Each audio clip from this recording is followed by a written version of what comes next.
Social media ప్లాట్ఫామ్లో ఇన్బిల్ట్గా ఉన్న artificial intelligence feature Grok పై చర్యలు మొదలయ్యాయి.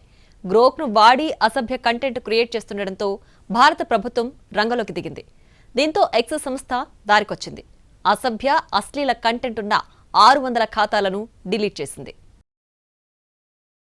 ప్రపంచ కుబేరుడు ఎలన్ మస్క్ కు చెందిన social media platform X దారికొచ్చింది.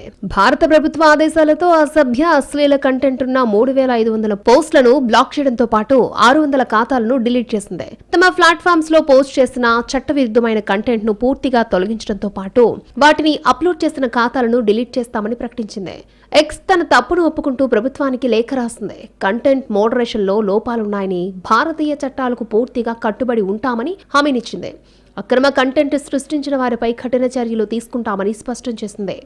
Grok ఏఐని ఆసరాగా చేసుకుని ఆకతాయిలు మహిళల న్యూడ్ ఫోటోలు క్రియేట్ చేస్తున్నారు. ప్రముఖుల ఫోటోలను న్యూడ్ గా ఎడిట్ చేస్తున్నారు. గ్రోక్ ఏఐకి సాధారణ ఫోటోలు ఇచ్చి వాటిని బికినీలో న్యూడ్ గా ఇవ్వాలంటూ అడుగుతున్నారు. గ్రోక్ ఏఐ చాట్ బాట్ ద్వారా అశ్లీల అసభ్యకరమైన డీప్ ఫేక్ చిత్రాలు సృష్టించడంతో భారత్ లో వివాదం రేగింది. ముఖ్యంగా మహిళలు, పిల్లల ఫోటోలను దుర్వినియోగం చేసి నగ్న లైంగిక చిత్రాలు జనరేట్ చేయడం ఈ వివాదానికి కారణమైంది. ఇది భారతీయ ఐటీ చట్టాలు, ఐటీ రూల్స్ ని ఉల్లంఘించడమే కాకుండా మహిళల గౌరవాన్ని, ప్రైవసీని దెబ్బతీసింది. ఈ వివాదం కేంద్ర ఎలక్ట్రానిక్స్ అండ్ ఇన్ఫర్మేషన్ టెక్నాలజీ శాఖ దృష్టికి తీసుకొచ్చింది. వెంటనే ఎక్స్ ఇండియా యూనిట్ కి కఠిన నోటీసు జారీ చేసింది. 72 గంటల్లోగా అసభ్యకర లైంగిక కంటెంట్ ను తొలగించి తీసుకున్న చర్యలపై నివేదికను సమర్పించాలని ఆదేశించింది.